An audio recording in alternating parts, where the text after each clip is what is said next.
Deputy commissioner office में government of Pakistan की तरफ से शानदार नौकरियों का ऐलान किया गया है, जिसमें आपकी तालीम प्राइमरी, मिडिल, मैट्रिक या उससे ऊपर की तालीम है तो आप उसमें अप्लाई कर सकते हैं। मर्द ख़वातीन दोनों इसके लिए एलिजिबल हैं। ये सारी डिटेल आज स्टेप बाय स्टेप हम डिस्कस करने वाले हैं। अस्सलाम वालेकुम, welcome back to get ready for job. हम उम्मीद करते हैं आप खैरियत से होंगे। अगर आप अपने लिए या फिर अपने बच्चों के लिए बेहतरीन रोजगार की तलाश में हैं तो ये चैनल आपके लिए बहुत ज़्यादा इंपॉर्टेंट होने वाला है, क्योंकि इस चैनल पर हम पूरे पाकिस्तान से जितनी भी गवर्नमेंट जॉब है, प्राइवेट जॉब है, ऑनलाइन वर्क है या फिर आपने अपने घर में बैठ के इंटरनेट या मोबाइल का इस्तेमाल करते हुए कैसे पैसे कमाने हैं इसके बारे में, बैरून ममालिक वीज़े के बारे में कंप्लीट डिटेल के साथ बात करते हैं। हर एक चीज़ आपको इस चैनल पर बताते हैं। तो आपकी जो भी तालीम है, आपकी जो भी उम्र है, आपको टेंशन लेने की ज़रूरत नहीं है। अगर आप अपने अच्छे रोजगार के लिए मेहनत करें, कोशिश करें तो आपका अच्छा रोजगार हमारा मकसद है। सो फर्स्ट ऑफ ऑल इस चैनल को सब्सक्राइब कर लें ताकि पूरे पाकिस्तान में अच्छे रोजगार की लेटेस्ट अपडेट आपको टाइमली मिलती रहे।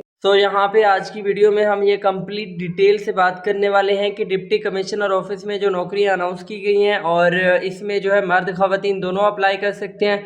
फर्स्ट ऑफ ऑल पहली सीट यहाँ पे असिस्टेंट की अनाउंस की गई है और यहाँ पे जो तालीम है वो आपकी 14 साल तालीम या फिर ऊपर भी आपकी तालीम है तो कोई मसला नहीं है। एंड आपकी यहाँ पे एज 20 से लेकर 30 साल के दरमियान होनी चाहिए। इसके अलावा कंप्यूटर ऑपरेटर की यहाँ पे सीटें अनाउंस की गई हैं 3 और यहाँ पे भी मर्द ख़वातीन दोनों इसमें अप्लाई कर सकते हैं। और इसके लिए भी आपकी जो है 16 साल तालीम होनी चाहिए IT में, कंप्यूटर साइंस में, तो आप इसमें अप्लाई कर सकते हैं। और कम अज़ कम जो है आपका टेक्निकल एजुकेशन इंफॉर्मेशन से 1 साल डिप्लोमा भी होना चाहिए। 18 से लेकर 28 साल के दरमियान आपकी यहाँ पे एज होनी चाहिए। तो यहाँ पे हम बात करते हैं कि जूनियर स्केल स्टेनोग्राफर की सीटें यहाँ पे अनाउंस की गई हैं। इसके लिए भी मर्द ख़वातीन दोनों अप्लाई कर सकते हैं। और तालीम की अगर हम बात करें तो यहाँ पे आपकी जो है 12 तालीम होनी चाहिए। अगर आपने FA भी किया हुआ है तो कोई मसला नहीं, आप इसमें अप्लाई कर सकते हैं, ठीक है।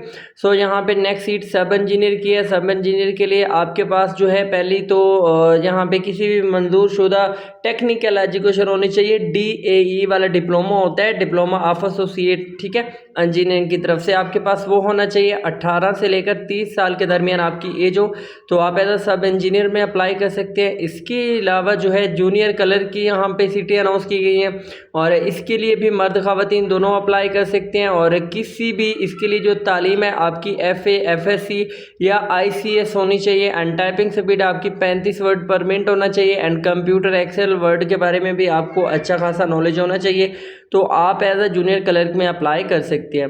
फिर यहाँ पे पटवारी की सीटें अनाउंस की गई हैं और पटवारी की सीटें अनाउंस करने की क्या ज़रूरत थी, ऑलरेडी बहुत पटवारी हैं।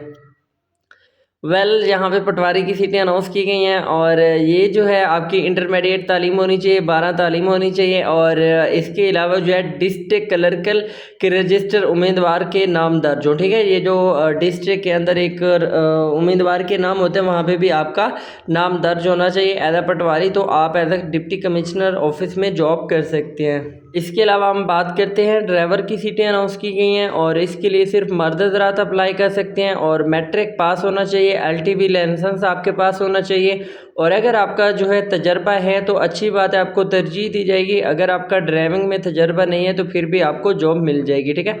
फिर जो है यहाँ पे माली की सीटें अनाउंस की गई हैं। माली के लिए भी सिर्फ मर्द हज़रात अप्लाई कर सकते हैं और इसके लिए ये है कि पढ़ा लिखा होना चाहिए और कोई भी ज़रूरत नहीं है, मतलब प्राइमरी हो या 2-3 क्लासेस पढ़ो तो कोई मसला नहीं है। और यहाँ पे एक और बात है कि इसके लिए भी अगर तजर्बा है तो अच्छी बात है, अगर तजर्बा नहीं है तो फिर भी आपको जॉब मिल जाएगी। इसके अलावा नैब कासिद की सीटें हैं। नैब कासिद के लिए भी मैट्रिक पास हो और हुकूमत की तरफ से जो भी पॉलिसी वगैरह तो उनके मुताबिक होना चाहिए और कोई भी तजर्बे की ज़रूरत नहीं है यहाँ पे। फिर यहाँ पे प्रोसेसर सर्वर की यहाँ पे सीटें अनाउंस की गई हैं। इसके लिए पढ़ा लिखा होना चाहिए, ठीक है। वो 5 पढ़ा भी हो सकते हैं, 3 पढ़ा भी हो सकते हैं, बस थोड़ा बहुत जो है उर्दू वगैरह उसको पढ़ना आना चाहिए और किसी भी तजर्बे की कोई ज़रूरत नहीं है। फिर यहाँ पे चौकीदार की सीटें अनाउंस की गई हैं। इसके लिए भी यहाँ पे पढ़ा लिखा होना चाहिए हुकूमत की वजह से और यहाँ पे 18 से लेकर 40 साल के दरमियान आपकी एज होगी तो आप इसमें भी अप्लाई कर सकते हैं, ठीक है। ये सारी जॉब थी जो कि डिप्टी कमिश्नर ऑफिस में अनाउंस की गई थी। अब हम मेन चीज़ें बात करते हैं कि कौन कौन से डिस्ट्रिक्ट वाले, कौन कौन से इलाके वाले इनमें अप्लाई कर सकते हैं, इसकी टर्म एंड कंडीशंस क्या है एंड आपने इसमें अप्लाई कैसे करना है। इन जॉब्स में अप्लाई करने के लिए आपको कौन सी ज़रूरी बातों का ख्याल रखना है, वो ये है कि फ़र्स्ट ऑफ़ ऑल अगर आपने अप्लाई किया और आपकी अप्लाई में कहीं पे भी गलत इन्फॉर्मेशन है तो आपकी एप्लीकेशन को भी रिजेक्ट कर दिया जाएगा। इसके अलावा जो है जो भी उम्मीदवार शॉर्टलिस्टेड होंगे उन्हीं का ही सिर्फ इंटरव्यू होगा एंड इंटरव्यू के बाद उन्हीं की सिलेक्शन होगी। इसके अलावा अब हम बात करते हैं कि आपको किसी भी किस्म का कोई भी इंटरव्यू पे जाने के लिए ख़र्चा वगैरह नहीं दिया जाएगा। अगर आपकी क्वालिफ़िकेशन पूरी है तो फिर आपकी एप्लीकेशन को जो है वो एक्सेप्ट किया जाएगा, ठीक है। और ये सारी चीज़ें थी। अगर आप कोई भी गलत डॉक्यूमेंट जमा करवाते हैं तो आप पर कार्रवाई भी होगी।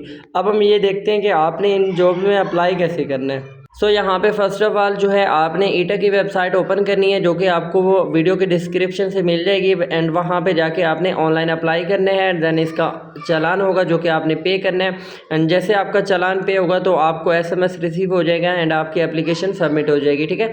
और ईटा की वेबसाइट अगर आपको चलाना नहीं आती या फिर आपको अप्लाई करना नहीं आता तो आप गेट रेडी फॉर जॉब का व्हाट्सएप नंबर आपको नीचे नज़र आ रहा है, तो आप रब्ता कर सकते हैं। आपको जो है कंप्लीट गाइड भी किया जाएगा एंड आपका अप्लाई भी किया जाएगा, ठीक है। और सबसे अहम बात जो कि मैंने लास्ट में बताना चाह रहा था कि ये जो जॉब्स हैं ये सिर्फ जो लोग ज़िला और कज़ाई में रहते हैं वही लोग अप्लाई कर सकते हैं। इसके अलावा कोई भी कैंडिडेट इसमें अप्लाई नहीं कर सकता।